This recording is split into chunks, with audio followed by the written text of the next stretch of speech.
네, 안녕하세요. 주간 박진영 시작하겠습니다. 주간 박진영은 서울의 소리와 민주진영 박진영, 시사의 품격, 남태호 TV에서 공동 송출하고 있습니다. 제목이 그럴듯하죠. 주간 박진영 그러니까 뭐 유명한 사람인 것처럼 하는데 사실은 가수 JYP보다도 한 100배는 덜 유명하죠. 100배가 뭐야? 1000배 덜 유명하죠. 주간 JYP로 바꾸면 이게 또 그럴까요? 예, 시청률이 또 높아질 것 같은데요. 네. 제가 왜 이런 썰렁한 농담을 하냐면요. 정치인들 중에 본인이 굉장히 유명하다고 생각하는 사람들이 많습니다. 근데 실제 인지도 조사해보면요. 20%도 안 나와요. 누구냐? 정봉주. 네. 봉도사가 본인이 엄청 유명하다고 생각했는데 지역에 가서 인지도 조사하니까 안 나오는 거야. 깜짝 놀랐답니다. 네. 그렇죠. 두 분은 지역에서 인지도가 어느 정도 나옵니까? 저는 조사 못 해봤습니다. 못 해봤습니까? 네, 제가 예비후보 등록한 지 오늘자로 뒤 10일 딱 열흘 됐거든요. 네. 뭐 이제 전세 이제 건물 얻고 시설 만들고 뭐 현수막 거느라고 네네. 그럴 만한 시간도 없었고 정신도 없어서 못 해봐서 네. 저도 궁금합니다. 어느 정도 잘 알아보실지. 자, 그럼 우리 저희 같은 백종원 경우는- 박사님부터 네, 경험을 이야기해 주시죠. 저희 같은 경우는 이제 제가 지역구가 부천시 갑인데요. 언론사에서 여론조사를 했어요. 지금 현역 의원과 제가 3% 오차 범인에 추접전하고 있다 이런 기사가 좀 나가서 분에 넘치는 좀 사랑을 받고 있다. 더 열심히 해야 되겠다 이런. 현역 의원 생각이 누구예요? 김경협 의원. 김경협 의원. 예. 그 여론조사 할 때 저거 뭐야 본인 설명 네. 소개 2개 들어가자. 그럼 뭘로 올렸어요? 저는 이제 대선 때 네. 특보했던 문화 콘텐츠 정책 특보. 그게 근데 못 쓰죠. 본 경선에는 못 못 쓰는 쓰죠. 언론사에서 하는 거는 언론사에서 하는 건 예, 쓸 수 예, 있다. 그쵸. 예. 그거하고 똑같네. 우리 화성의 진석범 씨가 이재명 특보로 네. 여론조사 돌아가지고 네. 이원우 의원을 이긴 거하고 똑같네. 그게 본 경선에서는 못 써요. 그렇죠. 네. 지금 리딩네임이라고 그러잖아요. 네, 리딩네임. 리딩네임을 어떻게 다느냐가 사실은 엄청난 차이가 있어서 저도 리딩네임을 뭘 해야 되나. 지금 뭘로 돼 있습니까? 대표 경력이 대표 경력이 저는 이제 국회 정책연구위원. 국회 정책연구위원. 예, 그다음에 광주시 경제건설위원장. 아, 근데 대선 때 또 직책도 있잖아요. 그거는 어차피 여론조사 때 못 본선에서 쓰기 못 쓰니까. 때문에 네. 일반 시민들 입장에서 이제 경선 때 보통 이제 대표 리딩네임을 쓰게 되지 않습니까? 그래서 평상시에 좀 알리기 위해서 딱 3가지로 포커스를 잡고 그렇게 홍보하고 있습니다. 네. 제 생각에는 우리 이현철 후보님한테는 제가 하나 조언을 드리자면은 네. 당직 쓰는 게 좋습니다. 요즘 당직 유행 시대입니다. 정책위 부의장을 써볼까요? 정책위 부의장을 쓰든가 네네. 아니면 국장 이런 것도 좋아요. 네. 제가 당에 마지막 나왔을 때 국제국장이었었어요. 네. 별로 사람들이 나는데? 폼이 안 나는데. 세계화 시대에 맞는. 예. 폼 나는데? 아니, 국제국으로 그러면 글로벌국으로 바꿨으면 폼이 났을 것 같은데. 당 보고 지금 바꾸라고 하세요. 지금 당에서 이제 면접 네. 그 예비 후보자들 면접 진행되고 있는데 사실은 제 후원 회장님이 정봉주 전 의원님이세요. 예. 네, 그또 축하드립니다. 얼마 전에 정봉주 의원께서 이제 면접을 보실 때 네, 또 네. 이런저런 이야기가 들리더라고요. 네. 면접 어떻게 보실 거예요? 저는 이제 문화 콘텐츠 전문가로서 네네. 뭐 부천에 또 유성열차 사건도 있었고 지난 네네. 대선 때 문화예술인들 지지를 또 우리 교수님과 함께 이끌었던 내용들 중심으로 좀 하려고 합니다. 네. 우리 이현철 후보님은 면접 전략 있습니까? 준비하고 있는데요. 네. 그냥 간단하게 그 민주당이 승리하는 방향이 어떤 것인가. 지난번에도 말씀드렸지만 저희가 국회의원 계산해봤더니 295명 중에 172분이셨더라고요. 당시에. 네. 그다음에 뭐 지방 권력은 다 갖고 있었던 절대 다수였음에도 불구하고 졌지 않습니까? 조직이 활동하지 않는 조직은 사실은 이제 바뀌어야지만 승리할 수 있는 기회가 되기 때문에 민주당이 승리할 수 있도록 지역부터 바꾸겠다라는 생각으로 지만을 준비하고 있습니다. 그럼 현재 지역구는 다 민주당 의원들임에도 불구하고 지난 대선 때는 졌나요? 대선 때는 좀 높게 나왔어요. 높게 나왔습니까? 네. 평균보다 높게 나왔는데 네. 기대치보다는 그렇게 높지 않았던 것 같고요. 어, 그 후에 지방선거에서는 뺏겼잖아요. 죄송하지만 폭망했죠. 폭망했다.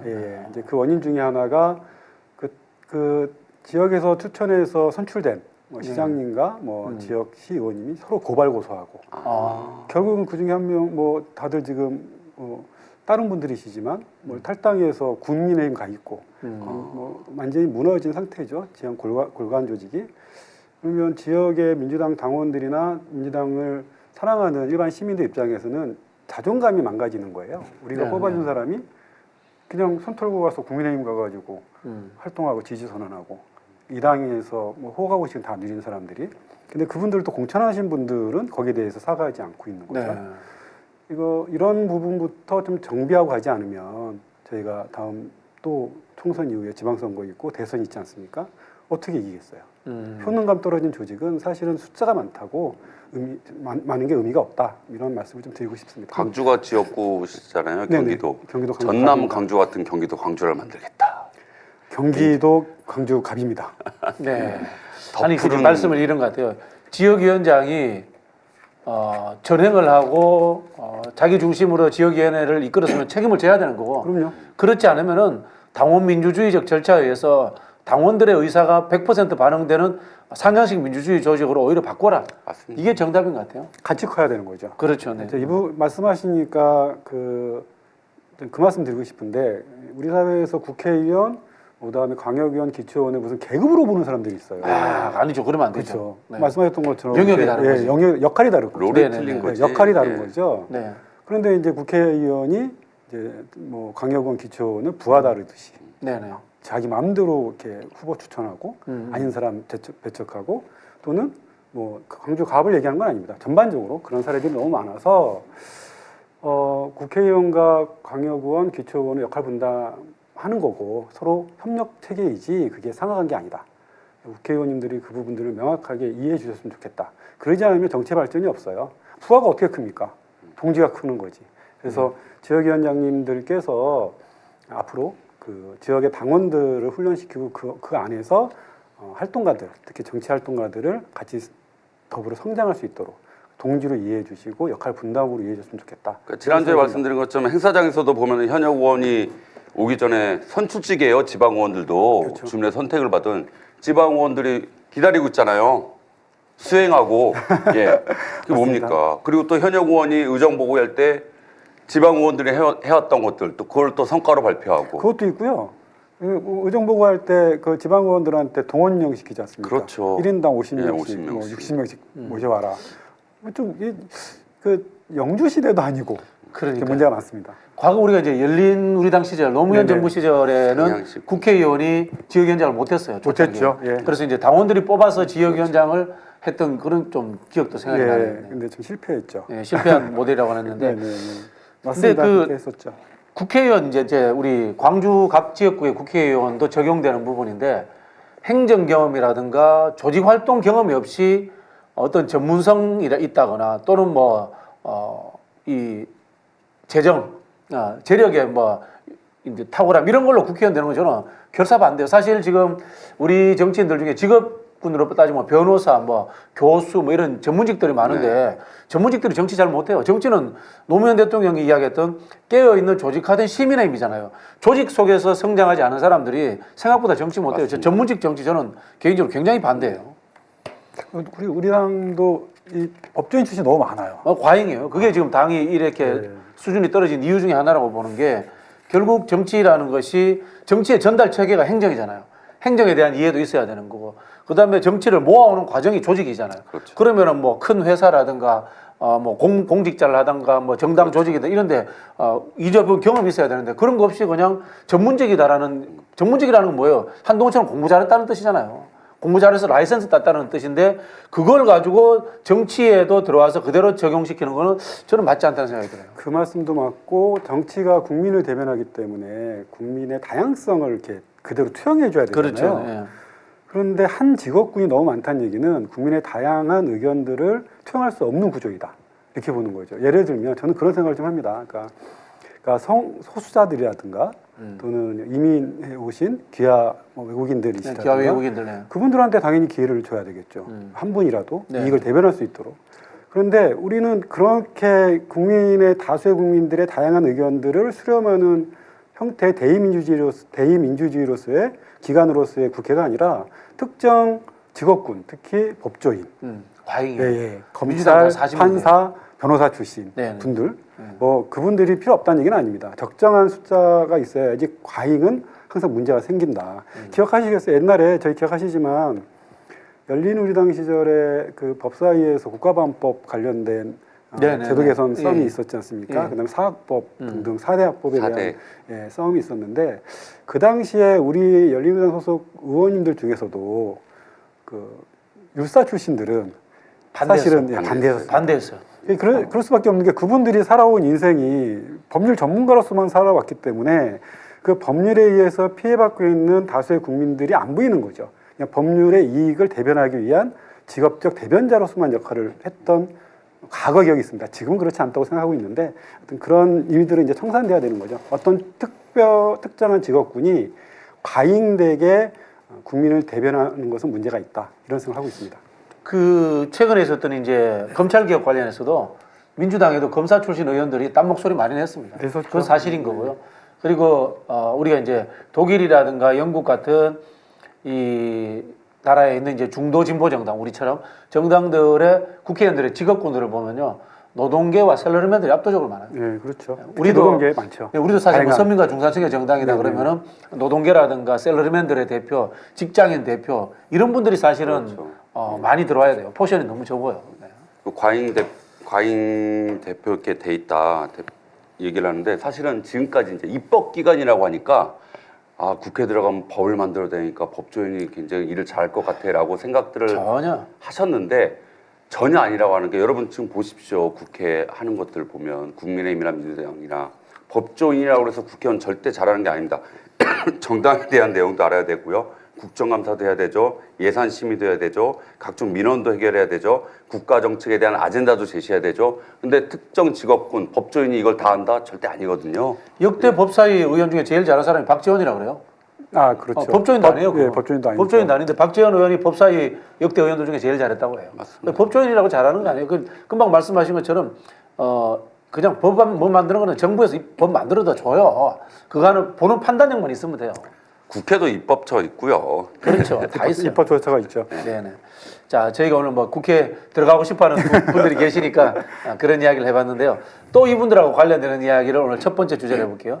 한동훈도 지금 수도권 철도 지하화 이야기를 꺼냈고요. 민주당도 지하화 이야기를 꺼냈습니다.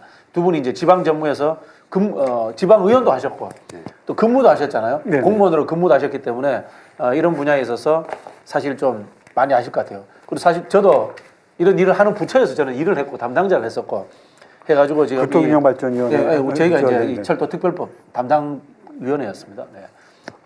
그래서 지금 한동훈이 하는 이야기의 허점과 그리고 우리 이재명 대표와 민주당이 추진해야 되는 방향에 대해서 한번 이야기를 해보려고 합니다. 첫 번째는 이겁니다. 한동훈이 여당은 할 수 있고 야당은 못한다 이런 이야기를 했습니다. 이거 정말 그 뭐 전두환 시대 발상도 아니고 그 야당하고 국회 무시하겠다는 뜻이잖아요. 근데 한편으로 보면은 이 양반이 절차를 전혀 모르는 게 이게 국가재정법 현행 재정법과 어긋나기 때문에 국회에서 특별법을 만들어야 돼요. 그 이야기 뭐냐면은 국회 야당의 동의 없이는 진행 불가능한 겁니다. 그렇죠. 한동훈이 이거 모를 거예요, 아예. 이게 왜 그런지 전혀 모를 겁니다. 자, 우리 철도에 대해서 이야기 한번 해보겠습니다. 우리 이현철 후보님부터 좀 이야기해 주시죠. 그 비용의 문제를 먼저 말씀을 드리면 이 한 14조 든다고 그래요. 근데 당장 현재 국고가 지금 60조 지금 빵꾸 난 상태이죠. 그러니까 14조를 어디서 만들어서 지하시킬 것인가 이건 쟁점입니다. 이 방식 보통 이제 채비지 방식이라고 해서 다시 뭐요? 채비지. 예. 뭐냐면 개발할 때 네네. 국가가 이제 일정한 땅을 개발을 한 다음에 네네. 이거를 기업들한테 나눠줍니다. 민간에서 먼저 준다. 그리고 민간은 그 땅을 받아서 네. 그 뭐 나중에 어떻게 하든지 뭐 개발할 이익을 미리 투자해 가지고 그 이제 철도 지하하는데 그 비용을 투자하는 거죠. 민간 기업에게 사업권을 주면은 민간 기업이 돈을 못 주니까 일단 먼저 돈을 만들어서 공공 영역에 돈을 투자하도록 한다. 네. 이런 방식인데 비슷한 예가 이제 경부고속도로가 그런 방식으로 진행이 됐어요. 경부고속도로가 짧게 말씀을 드리면 네. 60년대 박정희 대통령이 이제 독일의 아우토반 보고 오셔가지고 한국에도 그런 도로를 만들겠다. 근데 잘 아시지만 기존에 부산이나 지역으로 내려가는 도로는 이미 있었습니다. 그 영등포를 통해서 내려가는 국도 1호선. 그렇죠. 네. 그 다음에 저희가 있는 광주를 통해서 내려가는 이천으로 가는 국도 3호선. 이게 과거에는 이쪽 길로 도로가 뚫릴 것으로 생각을 했었대요. 자료를 보면. 그런데 거기를 뚫게 되면 비용이 너무 많이 드니까. 아 이미 도로가 있어서 땅값이 올라가 있으니까. 네. 그때 강남이 아시지만 그냥 뻘판이었죠. 뻘판이니까. 예. 그래서 강남으로 경부속도로를 선을 긋게 됩니다. 네네. 근데 돈이 없잖아요. 닦을 돈이 없다 예. 도로를. 예. 그러니까 이 강남을 개발하는 조건으로 기업들한테 그 땅을 나눠줘요. 강남 자체를. 네네네. 네. 그게 그게 현대잖아요. 현대건설이죠. 이명박 대통령이 그 당시 맞아요, 현대가 맞아요. 받은 땅 그들 받아가지고 뭐 개발했다 이런 얘기지 않습니까? 그렇죠. 네네네. 근데 그 당시에 이걸 채비지 방식이라고 하는데 그 땅들을 살려는 사람들이 없는 거예요.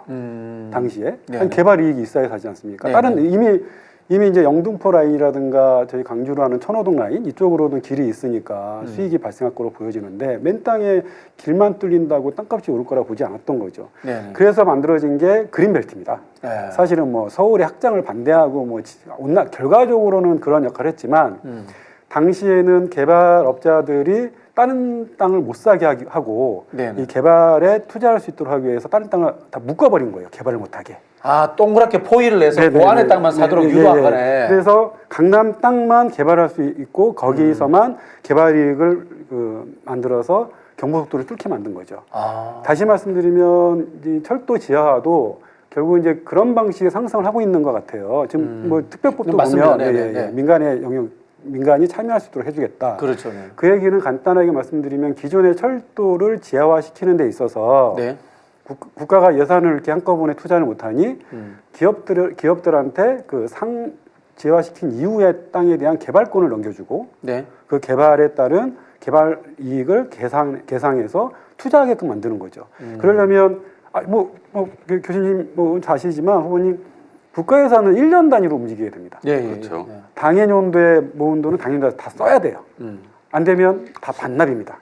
예. 그런데 이런 6, 7년 걸릴 일에 14조가 들어가는 일을 어떻게 하겠어요? 그러니까 특별법을 만들어야 되는 겁니다. 그래서 특별법을 통해서 특별회계도 만들고 그 다음에 뭐 국무총리를 중심으로 하든 서울시장을 중심으로 하든 집행할 수 있는 권한과 권력을 집중해주고 또 거기에 민간도 참여할 수 있도록 해주는 특례 조항도 만들고 네네. 이 법이 통과되지 않으면 하나의 사업도 못하게 돼요. 네. 예산 구조도 그렇고. 국회 동의 없이는 예. 불가능한 거예요. 그런데 국회에서 지금 다수당이 민주당이지 않습니까? 네네. 민주당의 도움 없이 정부가 이 정도의 일을 할 수 있다?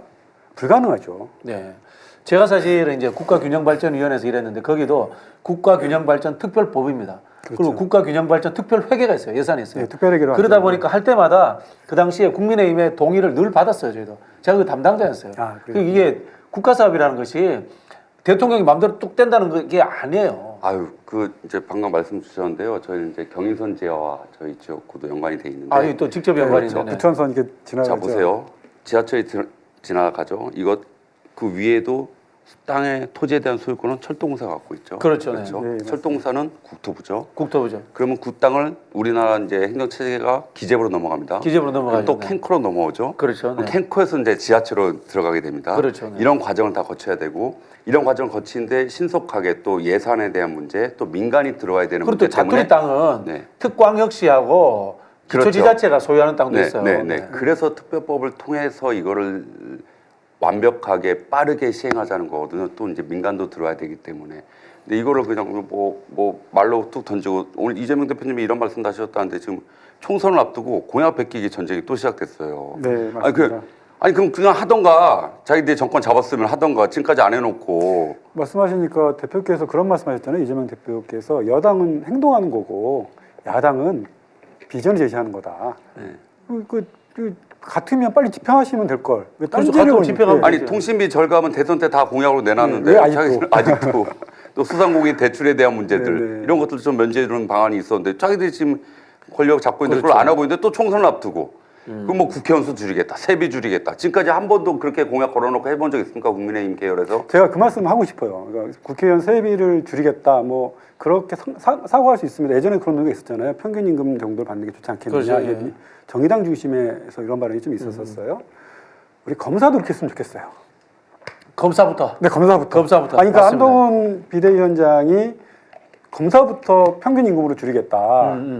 그러면 진정성이 보이지 않겠습니까? 특활비도 그 중상위 수준으로 해서 없애버리겠다. 또는 휘발성 있는 영수증 쓰지 않겠다. 그렇지. 뭐 그렇죠. 이런 아니 먼저 하셔야 되는 거 아닌가요? 그러니까 그 검사로 임용되면 4급이잖아요. 네네. 예. 최초의 연수원 때 5급입니다. 예. 그래서 이제 학생 시절에. 예. 그래서 이제 졸업하면 임용- 4급 되고. 4급 되고. 그게 안 특혜죠. 맞는다는 거죠. 사실 특혜죠. 행정고시 통과하면 5급, 4급 예. 원간으로 가잖아요. 5급에서 저기 4급 되는데 최소 7년 걸립니다. 그것도 빠른 거죠. 그것도 빠른 거죠. 예, 최소 예, 7년. 그러니까 행정부나 입법부나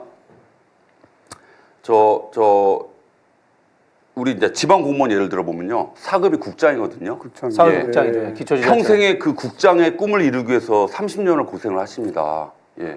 근데 이분들이 시험 한번 잘 봐가지고 그 자리에 먼저 와 있는 거예요. 그럼 이제 이 3부 상권 분립이라고 이야기를 하잖아요. 이미 여기는 지금 우월한 위치에서 시작을 하게 되는 거거든요. 죄송한데 검찰이 분리돼 있지 않고 행정부 소속의 그렇죠. 그냥 기관이죠. 외청이죠. 외청이죠. 외청. 외청이죠. 그러면 일반 공무원과 같은 절차와 적용을 해야죠. 적용을 해야 되는 거죠. 네, 네. 근데 검사들만 특별하게 사법고시 패스했다는 이유만 하나 가지고 평생 4급 이상의 대우를 받고 그러니 세상 어려운 걸 모르지 않겠습니까? 그렇죠. 특활비 예. 못 쓰고. 그러니까 특권 의식, 엘리트 의식이 있는 거고 이런 네네. 분들이 국회에 들어와서 국민들을 도탈의 삶에 빠지게 하는 거고 이런 정권이 탄생하는 거죠. 그리고 이게 우리 보통 그 고시 패스한 뭐 저기 재경 공무원이든 일반 행정 공무원들은 예산 조직 이런 거 다 경험해봐요. 해보죠. 근데 검찰들은 그런 경험 안 해봐요. 오로지 수사하고 범죄자 그렇죠. 다루는 것만 하다 보니까 국가 전반적인 이 운영이라든가 예산 이런 거 전혀 모르는 거예요. 그 나라 맡기면 안 되는 거예요, 사실. 맞습니다. 기억하실지 모르겠지만 그 일반 공무원 이제 7급을 시작하신 분들도 1, 2급까지 올라가셔요. 그렇죠. 그러니까 5급으로 행정고시 패스하신 분들과 경쟁을 시작을 하거든요. 그렇죠. 그러다 보니 5급으로 행정고시를 패스하신 분들도 7급부터 하신 분들 또는 9급부터 하신 분들도 계시는데 그분들하고 현장 경험에 대한 경쟁을 할 수밖에 없습니다. 그리고 이제 9급이나 7급을 시작하신 분들도 실력적으로 이렇게 인정이 돼서 이제 4급, 뭐 3급, 2급으로 올라갈 때 끊임없이 자기를 개발하고 뭐 연구하고 공부하지 않습니까? 근데 검사라는 제도에서는 그런 제도가 없어요. 아예. 그렇죠. 그러니까 예를 들면 뭐그 경찰관 중에 또는 이제 뭐 검찰에도 수사관들 있지 않습니까? 그런 네. 사람들이 쭉 자기를 개발하고 연구하면 어느 순간 또 검찰의 역할을 할 수 있는 제도 장치가 마련돼야 되는 그렇죠, 거죠. 그렇죠. 시험만 봐서 되는 건 네, 아니니까. 네, 네. 그러면 뭐 시작할 때부터 4급으로 시작하는 검찰들도 시작에 7급이나 9급으로 시작한 검사들이 있다고 한다면 누가 더 시민의 입장에서 더 그 시민을 위한 진짜 검사인가라고 하는 경쟁이 벌어지지 않겠어요?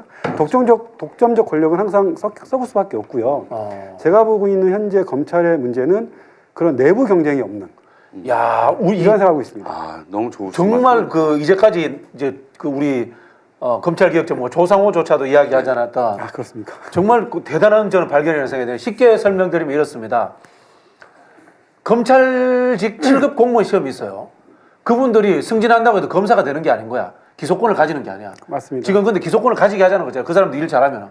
경찰 중에도 수사 잘하고 그다음에 조서 잘 꾸미고 그다음 법률적 지식이 있는 사람들은 기소권을 가지도록 해주자 이 이야기지 않습니까? 경찰 중에도. 원래는 이제 검경 그 분리의 핵심은 수사는 경찰이 하고 네. 경찰이 과잉 수사하거나 과잉 관리할 때 검찰이라는 제도가 인권을 보호하라고 그렇죠. 있는 네, 거잖아요. 네. 근데 네. 검찰이 직접 수사하지 수사를 하죠. 않습니까? 네, 네. 그건 빼놓고 우선은 그 인권을 보호하고 국민들의 인권을 보호하기 위한 검찰이라고 한다면 그게 꼭 시험 봐서 되는 건 아니잖아요. 그렇죠. 꼭 시험 봐서 4급부터 시작하는 사람들만 국민의 인권을 보호하나요? 그러면 죄송한 얘기인데 뭐 지금 대한민국에 인권을 신장시키기 위해서 처음부터 고생한 인권운동 사랑방 옛날에 그 팩스에서 하겠던 인권운동 사랑방이라든가 인권연대라든가 또는 요즘에 그 군인권센터 너무 일 잘하시잖아요. 보상만 예. 도벌만 많이 하는데 그런 분들이 상관이가. 검찰들보다 훨씬 더 국민의 그렇죠, 네. 그 인권과 권한을 보호해주기 노력하지 않나요? 그렇죠. 네. 그런 분들도 일정하게 자기 시험, 뭐 예를 들면 사법고시 이런 패스가 최소한의 아니라 라이센스 과정을 최소한의 거치고. 라이센스를 거치거나 노력하면 검찰이 될 수 있는 그런 그렇죠. 검찰권에 대한 내부 경쟁은 이제 필수적으로 고민해봐야 된다. 맞아요. 이런 생각하고 있습니다. 행정직 공무원들은 다 적용이 되는데 그럼요, 예. 왜 검찰은 적용이 안 되느냐? 검찰 행정직 공무원입니다. 이거야말로 기소 독점을 완화하고 기소에 대한 권한과 실력을 경쟁으로 만들어가는 상호 견제를 내부 견제를 만드는 정말 좋은 방법인 것 같아요. 이거는 제가 봤을 때 개헌 안 하고도 가능할 것 같은데. 그렇죠. 단지 이제 한동훈 비대위원장 말씀하시니까 요즘에 네네. 속된 말 이분 이제 뽕맞이신 것 같잖아요. 네네네. 전국에 돌아다니시면 다들 뭐 오셨다고 사진 찍고 셀카 찍고 우리 다 경험해 보셨지 않나요? 그렇죠. 네. 그럼 이제 뽕맞을 수밖에 없어요. 내가 네. 세상의 중심. 네. 이분 보니까 뭐 한 번도 꼴등을 안 해보시고 그렇죠. 네. 매번 승승장구하시고 대학교 다닐 때 이미 사법고시 패스하시고 이미 숱한 검찰 경력을 통해서 뭐 조선 제1검 뭐 이런 호칭까지 받을 정도니 본인이 갖고 있는 그 스타성 얼마나 강하겠어요. 야, 우리 저기 백 박사가 한동훈의 최근의 어록 한번 이야기 한번 해주시죠. 뭐. 그 조선 제일의 혀라고 요즘 하는데 뭐라고요? 조선 제일의 혀. 조선 제일의 혀. 깐죽댐. 네. 네, 깐죽거리. 이재명 대표 비판했던 거라든가 586 비판 한번 이야기 한번 해주시죠. 무슨 이야기를 했어요, 이 사람이 지금? 그 일단 이제 586 비판에 대해서 이야기를 하면은 자꾸 네. 이제 선거 프레임을 이렇게 짜는 것 같아요. 이제 본인 비대위원장으로서 이제 586 때 이제 본인들의 검찰? 검찰 우리는 이제 그 지금 현 정권에 대해서 국민의 삶을 도탈에 빠뜨리고 있기 때문에 정권에 대한 이야기를 하면서 국민에게 심판해 달라고 하고 있는 거고 지금 이 국민의힘에서는 이제 586이라는 것을 특정지어서 지금 이렇게 이야기를 하거든요. 근데 국민이 바라보기에는 586의 운동권 세계에 대한 이제 이미 이미지나 그런 게 없어요. 지금 내 삶이 힘들고 민생, 경제, 민주주의, 역사 왜곡 이런 것들에 대해서 힘들어하지 본인들이 잘못하고 있는 것들에 대해서는 감추고 586에 대해서 586은요 사실 우리 민주당 내에서 이야기할 수 있는 거리가 됩니다. 근데 이것을 제일 임종석 싫어하는 당원들 많잖아요. 예, 네. 임명수 노영민 노영민 실장은 뭐 586보다도 많습니다만 나이가. 근데 이미 586 민주당 내에서도 주류가 아니잖아요. 그렇죠. 이재명 대표 자체가 네, 586과 586 관련했으니까. 운동권이 아닌데 네네네. 그 주류일 수가 없잖아요. 네네. 그 뜬금없이 586 심판을 들고 나왔을까요? 뽕 맞아서 꼭 맞았어요. 이해가 좀 안 됩니다. 예. 저는 할 줄 아는 게 누구 욕하는 거, 조롱하는 거, 수사하는 거밖에 없다. 그런 생각이 들어요. 그 사실 여당 대표면은 국정 비전을 내놔야 되잖아요. 그럼요. 예. 정책을 이야기해야 되는 정책을 모르니까 과거에 하던 것처럼 수사할 때 상대방 조롱하고 프레임 짜고 했던 뭐 그런 느낌으로서 지금 586 심판론 꺼내놓은 것 같아요. 그러니까 지금 대표님이 신년 기자회견 할 때 말씀하셨잖아요. 기본사회, 소득, 주거, 금융, 교육, 의료, 저출생, 출생 기본소득, 남북 한라인, 또 재생에너지 알리백 이런 것들에 대해서 보통 이제 선진국에서 당 대표는 그런 거 이야기하는 거예요. 이런 이야기를 하면 또 상대방 층에서는 어떤 것은 좋고 어떤 건 논리적으로 반박하고 뭐 이런 이야기들이 이게 발전적인 정치 상황들이 벌어져야 되는데 그냥 죽으나 사나 586 하는 국민의 감동도 없고 이해도도 없고 무슨 얘기하는지 모르겠어요. 그 말씀하시니까 지금 586 얘기하시니까 그분들이 거의 이제 60대 다 되셨지 않나요? 본인도 586 안 했어요? 저는 막내 세대죠. 586인데 출세하지 못한. 출세하지 못한. 아니 뭐 특별히 뭐 기득권이라든가 특권한테 생각도 없었고. 예, 그렇죠. 네. 근데 이제 대부분 이분들이 이제 뭐 제가 55세니까 네, 제가 네. 87학번이니까 막내 세대 보통 얘기하는 제 위에 선배들 다 노인네들이세요. 그 이제 비 오면 무릎 아프시다고 하시는 분들이신데 그 중에 일부 정말 일부가 여러분들이 아시는 이제 뭐 텔레비전에 나오는 그렇죠. 정치인이시지 예. 대부분의 당시 학생 운동 하셨던 분들은 생활인으로 또 직장인으로 또 한 가정의 그 부모로 잘 살고 있습니다. 그분들 자꾸 소환시키지 마세요. 예. 잘 살고 있는 국민들이신데. 제가 이제 우리 이현철 후보님하고 그 586들하고 정말 비교 드리고 싶은 게 시민운동, 정당운동 하시다가 보통 그 정도 되면은 바로 국회의원 나가. 근데 광주에 가서 기초의원 몇 번 했죠? 두 번 했습니다. 두 번 했습니다. 예. 그리고 실제로 지역에 가서 풀뿌리 운동하고 지역민들하고 또 정당운동을 제대로 하신 분이에요. 이런 분들 보고 이제 아직 이제 실컷 연습해가지고 들으려고 하는데 대장하는 그러면 안 되죠. 아니 근데 그 말씀하시니까 사실은 현장이 되게 중요하잖아요. 네네. 현장이라 하면 정치에서는 지역입니다. 지역에 이제 뭐 정당인뿐만이 아니라 지역의 마을 기업이라든가 마을 공동체 활동하시는 활동가분들이 계세요.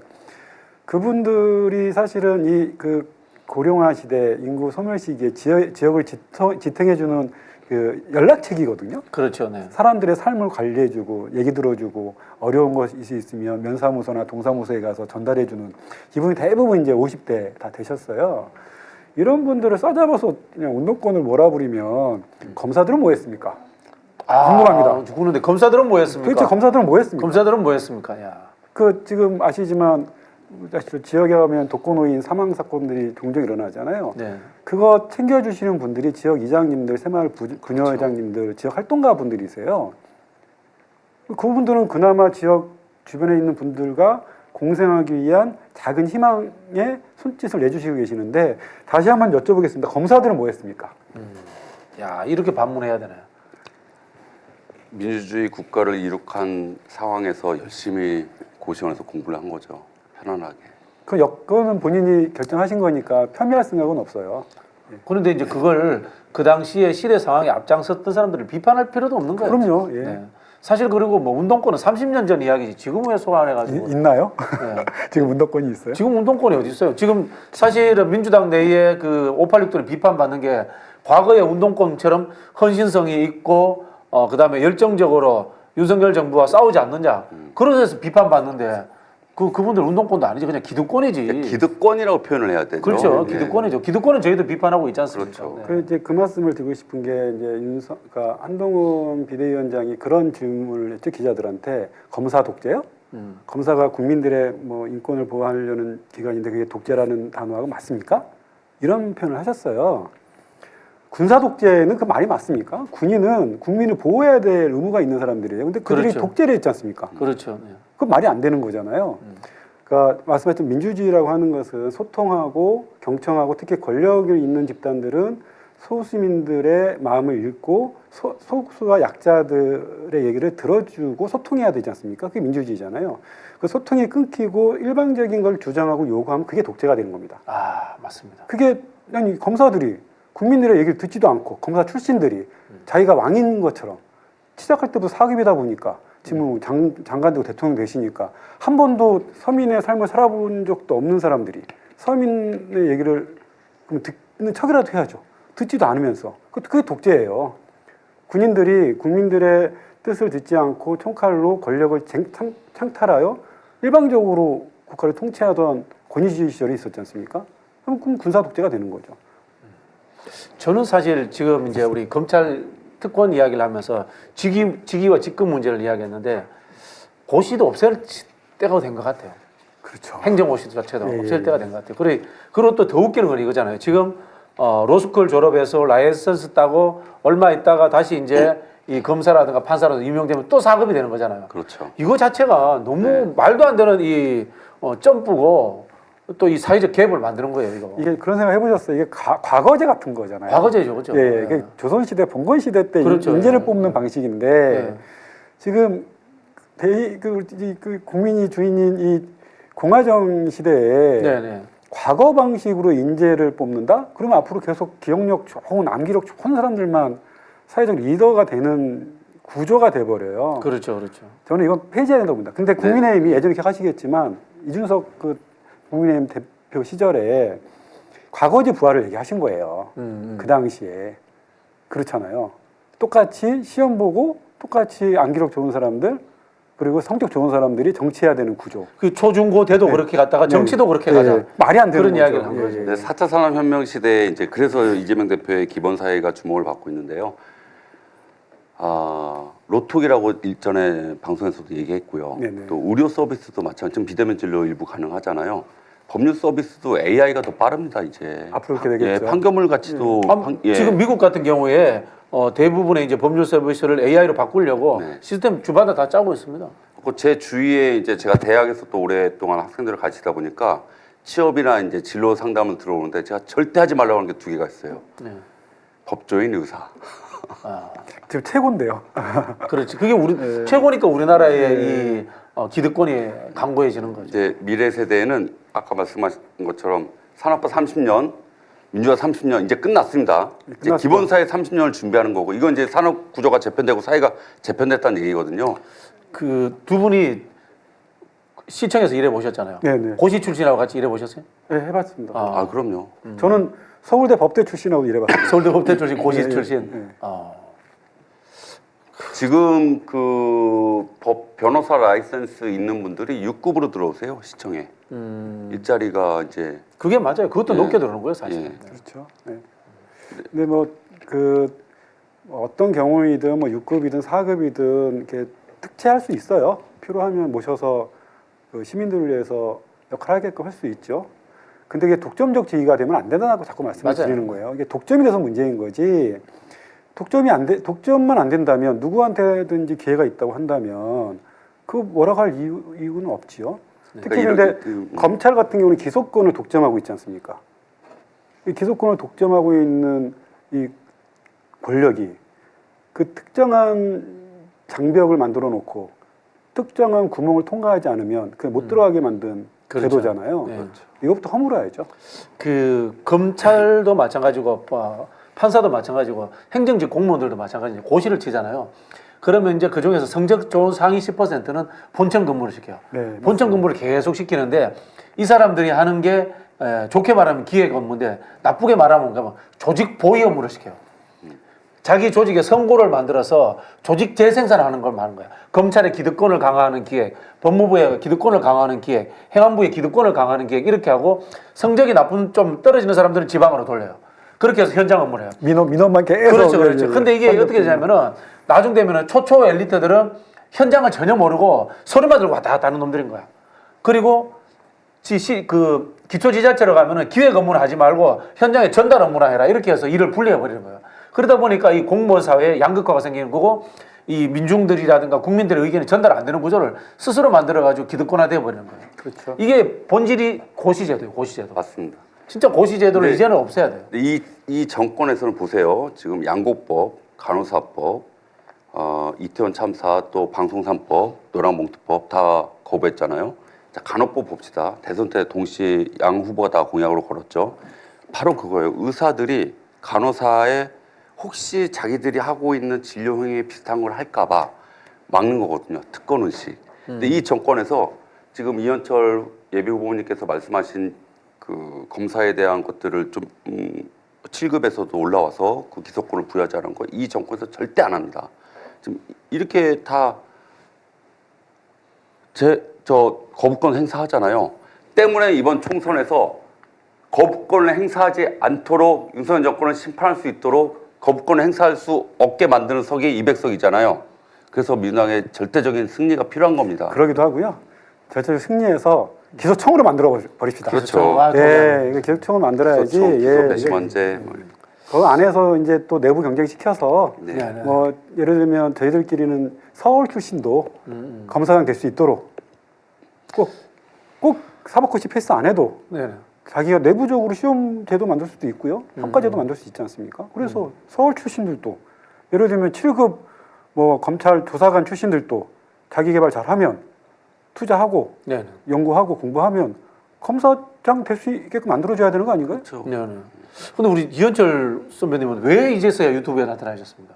이 정도 안 물러지셔가지고. 이 정도 그 진짜 그 의미 있는 제안이면 굉장히 좋은데 오늘 진짜 두 가지를 제대로 배웠어요. 아까 말씀하신 기소권에 대해서 공정하게 경쟁시킬 수 있는 네, 네, 지역권을 만들. 그다음에 아까 경부고속도로인데 네.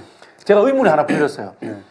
경부고속도로 톨게이트는 경부고속 시작되는 곳에 있는 게 아니고 저쪽에 성남. 이제 성남가스 네, 있잖아요. 네. 그러니까 네. 그 중간에는 무료 톨게이트가 엄청나게 많단 말이야. 네, 네. 반포 IC, 무슨 한남 IC, 뭐 네. 양재 IC 이게 사실은 그 도시를 키우기 위해서 다 개발 이익이죠. 그렇죠. 그렇게 네, 이런 네, 느낌이 드네요, 그죠? 네, 네, 네. 아, 제가 의문이 풀렸어요 오늘. 강남에 돈 번 이유가 옛날 영화도 있었지 않습니까? 네, 네. 강남 197인가? 맞아요, 맞아요. 예. 그거 거기 나오는 드라마의 상황은 서민들의 그 아비규환에 대한 얘기고요. 네. 다 큰 거는 국가가 네. 지들끼리 네. 개발해서 나눠 먹은 구조입니다. 그렇죠. 아, 네, 도로 하나 뚫어서 그런 생각이 들어요. 거기에 끊임없이 연결 통로를 만들어주고 그렇지. 톨게이트를 예를 들어서 네. 반포에 만들었더라. 그러면은 주위가 엄청 싫어했을 거 아닙니까? 거기. 그렇겠죠. 근데 뭐 엄청나게 IC를 많이 만들어 줘 버리잖아요. 야, 오늘 정말 재밌는 이야기를 많이 들었습니다. 자, 마지막으로 최근에 이제 한동훈이 윤석열하고 싸우고 난 이후에 밀려가지고 쫓겨날 것처럼 하다가 조용해졌습니다. 네. 자, 두 분한테 제가 이게 내기입니다. 한동훈 총선 끝까지 간다. 아니다. 그럼에도 불구하고 총선 전에 그만둘 수도 있다. 두 분 의견 한번 여쭤보겠습니다. 전 바램만 바램만. 끝까지 가셔라. 끝까지 가셔라. 한동훈도 자기는 4월 10일까지다라고 이야기는 하고 있죠. 네. 그게 바람이겠죠. 본인의 바람. 본인의 바람이라는 건 다른 움직임이 있다는 얘기도 네, 하고요. 네. 예. 근데 저는 그 부분에 대해서 이제 그 전에 그 한동훈 비대위원장이 부산 가셔서 네네. 제가 센 척 하려고 하는 건 아니고요. 그러면서 이제 문재인 정부 시절에 탄압받던 시절에 뭐 그 어디 송정 해수욕장을 거르고 네, 야구 보러 갔고. 그다음에 사직에서 야구 보고 자기는 사직이 아니지 어디야 거기 사직 맞나요? 사진 맞습니다. 네. 그러면 이걸 보면서 센 척하고 싶어서 하는 소리잖아요, 사실은. 네, 네, 네, 네. 내가 보기에는 제 임기가 뭐 6개월 아닌가 이것도 센 척하고 싶어서 한 발언 같아요. 사실은 떨고 있을 겁니다. 저는 이제 미디어학자로 한동훈을 가만히 생각을 해봤어요.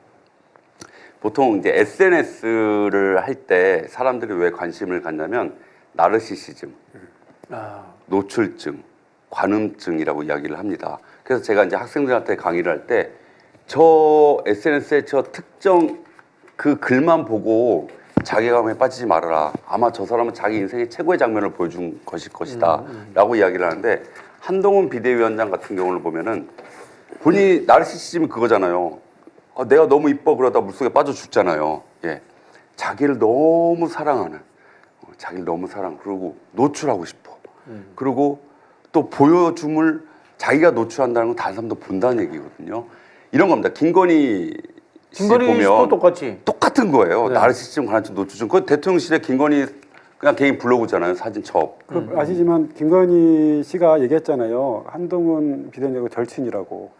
한동훈 씨한테 적당할 거 있으면 나한테 얘기하라고. 그래서 실제로 말씀하셨어요. 네. 그게 절친이니까 뭐 같은 분 아니실까요? 네. 더 재밌는 건 어쨌든 이제 혼났잖아요. 한동훈 비대위원장이 용화대에서 혼나고 나서 셀카 이런 거 다 사라졌습니다. 아. 예, 군중과의 하는 사인, 셀카, 대중행보 다 사라지고요. 그럼 거리만 하는 거야? 예, 조용히 봉사활동하고 있습니다. 간담회를 하거나. 예. 요런 제가 또 요런 국힘 쪽 분에게 이런 얘기를 들었는데 이제 예비 홍보물 이제 공보물 이렇게 선거 때 나가잖아요. 한동훈을 써야 되냐, 윤석열 대통령을 써야 되냐 이제 또 고민에 빠졌다고 합니다. 김건희를 써야지. 공천 받으려면. 그렇지. 근데 당선되려면 안 쓰는 게 맞고요. 안 쓰는 게 맞거든. 그 딜레마입니다. 지금 지난번에 제가 이제 말씀드렸던 것 중에 최근에 이제 윤석열이 올드보이들을 다시 끌어모았어요. 네네. 권성동, 그다음에 이제 권영세 이런 사람들을 끌어모. 권영세가 다시 나오잖아요. 네네. 나와서 이제 한동훈한테 이제 경고장을 날립니다. 권영세가 이제 그런 상황인 거고요. 지금 일단은 이제 좀 절충된 것 같아요. 절충된 것 같은데 결국은 폭탄은 김건희하고 김경률이죠. 김건희가 그 예의 그 본인 중심의 사고를 참지 못해서 한동훈에 대해서 다시 한번 지적하는 상황. 그 다음에 김경률이 가지고 있는 독특한 캐릭터. 김경률은 제가 주희한테 물어보니까 늘 그렇게 톡톡 튀듯이 반항한대요. 사람 스타일이. 그런 사람이 있지 않습니까? 그 반항이 한 번만 더 튀어나게 되면은 이때는 또 회복할 수 없는 파국으로 가는 그런 흐름이 잡히지 않을까. 그러니까 최근 해서 발언 중에 보면 이제 김경률 회계사가 노무현 시민센터를 또 걸고 넘어져요. 네, 뭐 네. 건축비가 얼마다. 그러면서 그 비교를 하는 게 그 당시에 개인의 아파트 뭐 이런 고급 주택 같은 경우는 건축비가 얼마다. 뭐. 자, 한나라의 대통령이고요. 억울하게 돌아가셨습니다. 그분을 기리는 또 시민들이 원하는 장소입니다. 어디다 비교를 합니까? 근데 또 한동훈 비대위원장은 이러려고 김경률 데려왔다고 이야기를 해요. 뭐 중요하지도 않은데 그죠? 예, 반드시 심판하셔야 됩니다, 여러분. 뭐 김경률 씨 뭐 의미 있나요? 개인적으로 한 다리만 건너면 알죠. 한 달이 건너면 참여연대 네, 출신이시라서 네, 네, 네. 맞죠? 예, 예. 한 달이 건너면 알죠. 예. 안진걸 소장도 참여연대 출신이었으니까. 안진걸한테 물어봐야 되겠네. 참. 예. 그 어쩌면 전략일 수도 있는데요. 민주당과 그 다음에 우리 이제 진보 언론인들이 김경률에게 마이크를 들이댔어요. 김경률에게 마이크를 들이대서 디올백은요라고 계속해서 물어야 됩니다. 지금 윤석열이 KBS를 통해서 기획된 인터뷰를 하려고 합니다. 거기에 대해서 디올백 관련해서 100% 공작이라고 이야기할 겁니다. 그 메시지가 나오면은 김경률에게 우리 물어야 됩니다. 그럼 디올백은 어떻게 됩니까? 그래서 그 김경률의 속에서부터 우러나오는 화를 참지 못한 한마디를 끌어내야 됩니다. 이야기 뭐냐면요. 민주당이 한동훈을 상대할 것이 아니라 결국은 윤석열과 김건희를 상대해서 지속적인 투쟁을 이어가야 된다는 말씀을 드리려고 하는 거고요. 그리고 늘 말씀드리지만 지도자는 정당은 국민보다 반발 정도는 앞서가야 됩니다. 맞습니다. 심판을 넘어서서 윤석열 정부를 어떻게 끝장낼 것인가라는 최소한의 뉘앙스만이라도 국민들과 당원들, 지지자들에게 줄 수 있어야 됩니다. 제가 요즘에 이제 아침 저녁 인사를 하고 있습니다. 그래서 슬로건으로 김건희를 특검하라 이게 쓰고 있는데요. 제가 보는 관점에서 이번 총선의 핵심 하도는 김건희다. 김건희다. 김건희와 윤석열. 사실 김건희가 권력설이 높은 것 같으니까 그렇죠. 네, 높은 네. 것을 향해서 공격을 해야 되는 거라서 김건희를 특검하라가 아마 다음 그 제2 요구에 따른 국회에서 다시 심의하기 전까지는 중요한 슬로건일 것이다. 거기에 뭐 한동훈이 어땠느냐, 김경률이 어땠느냐는 좀 부차적인 그렇죠. 문제로 보여집니다. 네. 네. 자, 오늘 저희가 뭐 여러 이야기를 해보셨는데 마지막으로 이제 두 분께 그 면접 때 뭘 이야기하실 건지 그거 아까 잠깐 이야기했습니다만은 심장 떨려요. 좀 더 이제 그 고급스럽게 마지막 답변을 하면서 끝을 내는 걸로 하겠습니다. 예를 들자면은 제가 2020년 면접을 봤는데 면접위원 안진걸 안진걸 소장이 안진걸 그때 면접위원이었는데 저한테 질문을 합니다. 며칠 전에 술 먹다가 전화가 와가지고 예. 출마해 그러더라고요. 그래서 도와주세요 그랬더니 도와줄게요 그러더니 전화를 안 받아요. 아이고 그때 면접위원 안진걸이 저보고 우리 박진영 후보님은 왜 국회의원이 되시려고 합니까? 그러더라고요. 그랬어요. 그렇죠. 저는 대통령이 되거나 대통령을 만들기 위해서 국회의원이 되려고 합니다. 네. 그렇게 이야기했습니다. 자, 두 분 마지막 인사말 그걸로 해주시죠. 박진영 교수님 권리당원 20년입니다. 도와드리고 싶습니다. 또 네. 출마에 대한 요청이 또 야, 댓글로 오고 뭐저 있습니다. 예. 준비하고 있습니다. 네. 뭐 본인 빨리 하세요. 예, 저는 그 사실은 이제 2006년 아니 그렇게 하지 말고 진짜 하는 것처럼. 진짜로. 자, 제가 네. 두 분께 질문합니다. 그걸로 끝내겠습니다. 예, 아이고 안녕하세요. 면접위원 박진영입니다. 우리 백종원 후보님은 왜 국회의원이 되시려고 하십니까? 저는 윤석열 정권을 끝장내고 이재명 시대의 개막을 준비하기 위해서 국회의원이 되고자 합니다. 이상입니다. 씩씩하네. 정답이신 것 같아요. 정답이십니다. 준비를 자, 우리 못해가지고 이현철 후보님은 왜 국회의원이 되시려고 하십니까? 무너진 대한민국을 바로 세우기 위해서 이재명과 함께 새로운 대한민국을 건설하는 그 일에 같이 하고 싶습니다. 이재명의 조직상황실장 이현철입니다. 잘 부탁드리겠습니다. 네, 서울의 소리와 민주진영 박진영 시사의 품격 남태호 TV가 공동 송출하는 주간 박진영은 두 분의 출사표로서 마치도록 하겠습니다. 다음 주에 뵙겠습니다. 미리 좀 얘기해 주세요. 좀 즐겁게. 또 아니 없어요. 알겠습니다. 자, 고생하셨습니다. 감사합니다. 네.